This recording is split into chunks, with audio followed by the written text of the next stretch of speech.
In this video, I took a random wheel generator and took the 3 cheapest and strangest looking games I could find and combined them into one video. After several hundred attempts of spinning the wheel, I finally found the first one. Soul Challenge. Soul Challenge is a game I can only presume is meant to be based off of the movie Soul, although it's pretty difficult to be sure. It can run on a vegetable, and that's because it makes you feel like one. I have epilepsy, it's not photosensitive, but this made me feel like it was. The soundtrack sounds like what would happen if you put a chicken in a blender and pitched it 3 octaves lower, but I'll let you hear it for yourself.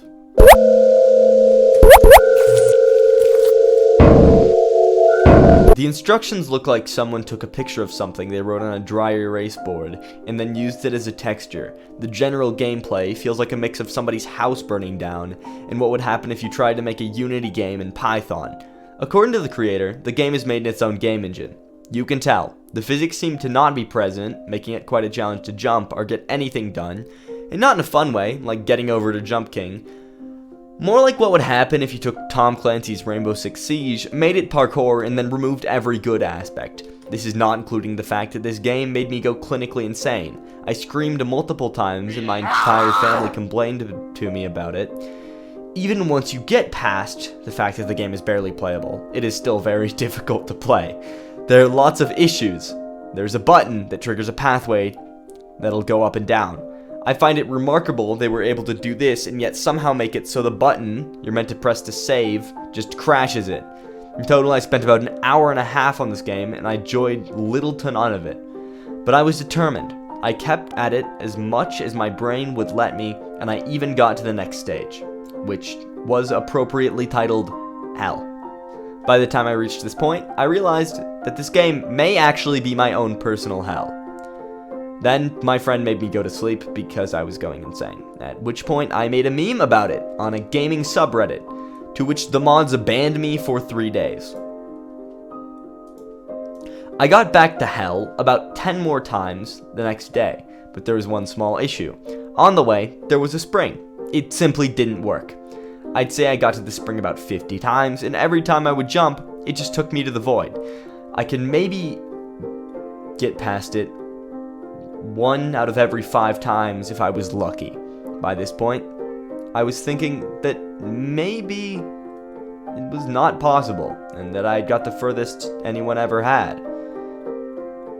But I got further.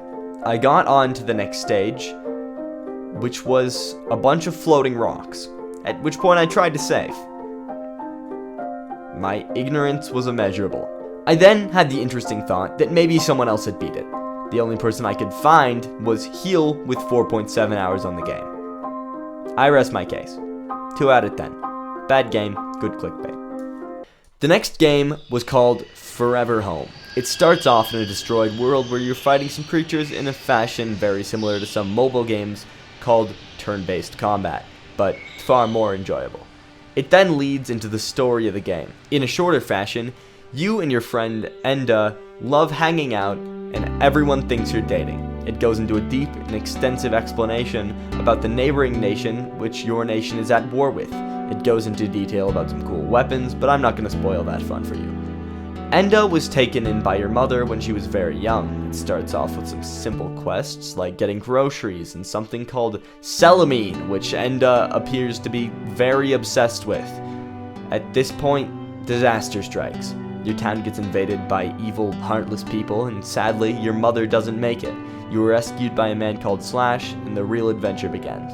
This is where I'm going to cut it off, however. This game is an experience that I think everybody should have. It's $1, and I can tell a lot of time and effort was put into it.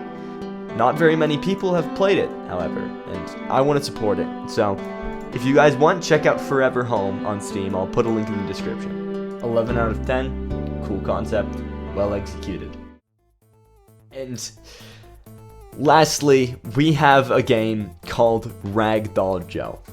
I'm gonna go on script for like 5 seconds about this and then keep going. The point of the game is to throw Joe at barrels. I don't know how, but I have 2 hours on the game. It's very simple, and there is one achievement that is locked. Nobody knows what it is. I want it. Overall, the game is incredibly simple, and there's not that much to say about it. 7 out of 10. Also, I wanted to say, thank you all for watching the video. If you made it this far, I love you. Thank you for making it to the end. Comment the secret word Scooby-Dooby-Doo in the comments if you made it this far. And